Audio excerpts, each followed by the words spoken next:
2024 में चुने जाने वाले सांसदों के लिए लोकसभा सचिवालय ने की खास व्यवस्था। 5 जून से शुरू होगा ये काम। एएनआई नई दिल्ली लोकसभा सचिवालय 18वीं लोकसभा के नवनिर्वाचित सांसदों का स्वागत करने के लिए तैयार है।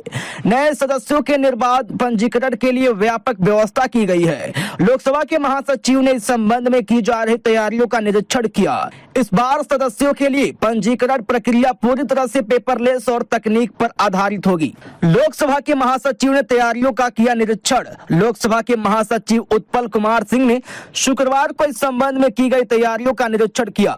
महासचिव हर दिन व्यवस्थाओं का जायजा ले रहे हैं। सांसदों के पंजीकरण के लिए डिजिटल पंजीकरण डेस्क उपलब्ध कराए गए हैं। दूसरे शहरों और क्षेत्रों से आ रहे सांसदों के लिए एयरपोर्ट और रेलवे स्टेशनों पर गाइड पोस्ट स्थापित किए गए हैं। कंप्यूटरीकृत प्रणाली से आवंटित होगी अस्थायी आवास। सदस्यों को वेस्टर्न कोर्ट, एनेक्सी, हॉस्टल अथवा राज्यों, संघ राज्यों, क्षेत्रों के भवनों अथवा अतिथि गृहों में अस्थायी आवास सुविधा उपलब्ध कराई जाएगी।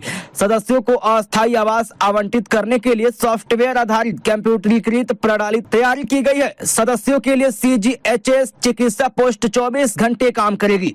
ऑनलाइन होगा सदस्यों का पंजीकरण। कागजी कार्रवाई कम करने और सदस्यों के पंजीकरण की औपचारिकताओं को सुगम बनाने के उद्देश्य से नवनिर्वाचित सदस्यों का पंजीकरण ऑनलाइन एकीकृत सॉफ्टवेयर एप्लीकेशन के माध्यम से होगा। एकीकृत सॉफ्टवेयर एप्लीकेशन में न केवल सांसद के बायो प्रोफाइल डाटा की प्रविष्ट की जाएगी, बल्कि इसमें प्रविष्ट की गई फेशियल और बायोमेट्रिक जानकारी के आधार पर पहचान पत्र जारी करने के साथ ही लोकसभा सांसदों और उनकी पत्नी या पति को CGHS कार्ड जारी किए जाने की व्यवस्था की गई है।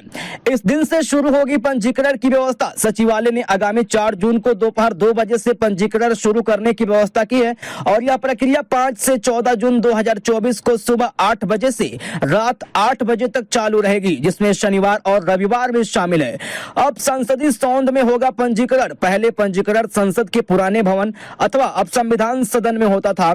इस बार सचिवालय ने संसदीय सौध में बैंक्वेट हॉल और प्राइवेट डाइनिंग रूम 10-10 कंप्यूटरों के साथ कुल 20 डिजिटल पंजीकरण काउंटर स्थापित किए गए हैं। प्रत्येक काउंटर पर डबल साइडेड स्क्रीन वाला डेस्कटॉप, प्रिंटर कम स्कैनर, बायोमेट्रिक और हस्ताक्षर प्राप्त करने के लिए एक टैब लगा हुआ है। फोटो खींचने और फेशियल रिकॉग्निशन के लिए अलग काउंटर है। नवनिर्वाचित सदस्यों के लिए की गई ये व्यवस्था। नवनिर्वाचित सदस्यों के लिए SBI बैंक खाता खोलने, अस्थायी पहचान पत्र, केंद्र सरकार स्वास्थ्य योजना कार्ड जारी करने की व्यवस्था भी की गई है। प्रत्येक सांसद को भारत के संविधान, नियम, निर्देश तथा कुछ अन्य उपयोगी प्रकाशनों की प्रतियां उपलब्ध कराएगा। कुछ अन्य प्रकाशन सॉफ्ट वर्जन में मिलेंगे। संसदीय सौध एक्सटेंशन के बैंक्वेट हॉल में सांसदों के परिवार के सदस्यों तथा अतिथियों के लिए प्रतीक्षा क्षेत्र उपलब्ध कराया जाएगा। सफल उम्मीदवारों के विवरण के लिए टीम परिणामों की घोषणा के दिन चुनाव आयोग की वेबसाइट पर नजर रखने और सफल उम्मीदवारों के संपर्क विवरण तुरंत दर्ज करने के लिए एक टीम गठित की गई है। सॉफ्टवेयर एप्लीकेशन का उपयोग करने वाली टीम यह जांच सकेगी कि सफल उम्मीदवार नया सांसद है या फिर पुनः निर्वाचित सांसद है।